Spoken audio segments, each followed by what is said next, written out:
Assalamualaikum warahmatullahi wabarakatuh. Perkenalkan nama saya Saskian dengan NIM 216500126. Di sini saya ingin menjelaskan Supply Chain Management dosen mata kuliah Heni Hamsinar Eskom MT. Nama saya Saskian NIM 216500126 kelas C. Supply Chain Management atau SCM atau manajemen rantai pemasok merupakan sebuah sistem integrasi antara fungsi maupun lintas organisasi dalam hal produksi dan mengantar produk ke pelanggan distribusi. Sistem ini berfokus pada proses aliran barang atau jasa, entah itu dari supplier, manufaktur, retainer, hingga konsumen yang merupakan satu kesatuan yang saling terhubung tanpa pembatas dan berlangsung secara transparan. Strategi SCM rantai pasok adalah serangkaian keputusan yang dibuat untuk perusahaan untuk mengelola aliran barang, informasi, dan jasa dari pemasok ke pelanggan. Strategi ini bertujuan untuk meningkatkan efisiensi, efektivitas, dan daya saing perusahaan.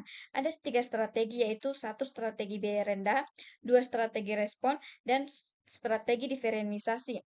Perusahaan harus memiliki strategi rantai pasok karena strategi ini dapat membantu perusahaan untuk mencapai tujuan bisnisnya seperti meningkatkan profitabilitas, meningkatkan kepuasan pelanggan, dan meningkatkan daya saing. Selain tiga strategi tersebut, ada beberapa strategi rantai pasok lainnya seperti strategi integrasi vertikal, strategi outsourcing, dan strategi kemitraan. Perencanaan produk baru dalam perspektif SCM. Perencanaan produk baru dalam perspektif SCM adalah proses untuk mengembangkan produk baru dengan mempertimbangkan aspek-aspek rantai pasok.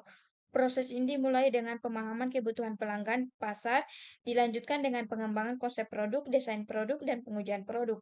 Pada setiap tahap, aspek-aspek rantai pasok perlu pertimbangan, seperti biaya, waktu, fleksibilitas, dan kesesuaian dengan strategi rantai pasok. Integrasi aspek pasok dalam perencanaan produk baru dapat memberikan manfaat, seperti meningkatkan efisiensi dan meningkatkan efektivitas.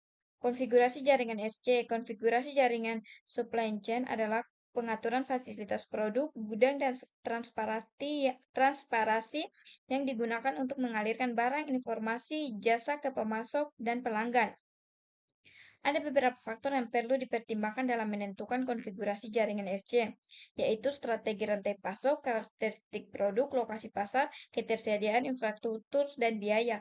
Pengelolaan permintaan dan perancangan produk. Pengelolaan permintaan dan perancangan produk adalah dua proses yang saling berkaitan. Pengelolaan permintaan adalah sesuatu untuk memperkirakan dan mengelola permintaan atau produk atau jasa dari pelanggan. Perencanaan produksi adalah proses untuk menentukan jumlah produk atau jasa yang perlu diproduksi menentukan permintaan pelanggan. Pengelolaan tersediaan pada SCM. Mengelola persediaan dalam supply chain adalah aspek untuk memastikan kelancaran operasional.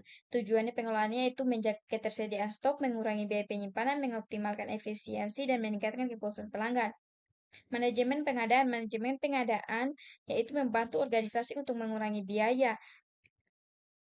Manajemen transformasi dan distribusi yaitu ada beberapa organisasi distribusi yang dapat membantu, yaitu meningkatkan efisiensi, meningkatkan efektivitas, dan kepuasan pelanggan.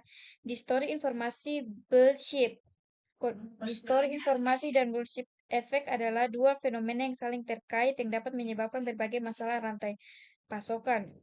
Pengukuran kinerja rantai pasok adalah proses pengukuran dan mengevaluasi efektivitas yang dapat membantu perusahaan untuk mengidentifikasi area yang perlu ditingkatkan, melacak kemajuan terhadap tujuan kinerja, dan membandingkan kinerja dengan perusahaan lain. Teknologi informasi TI memainkan peran penting dalam manajemen rantai pasok SCM. Teknologi informasi dapat digunakan untuk meningkatkan efisiensi, efektivitas, dan transparansi rantai pasok. Pengelolaan rantai pasok global. Pengelolaan rantai pasok global adalah bagian penting dari manajemen rantai pasok. Perusahaan ingin bersaing secara global harus mampu mengelola rantai pasok secara efektif di seluruh dunia. Kesimpulannya yaitu SCM meningkatkan SCM merupakan proses yang penting untuk ikut dalam produk baru dapat dikembangkan dan diluncurkan secara efektif dan efisien. Mungkin itu saja yang saya bisa jelaskan. Lebih dan kurangnya saya mohon maaf. Wassalamualaikum warahmatullahi wabarakatuh.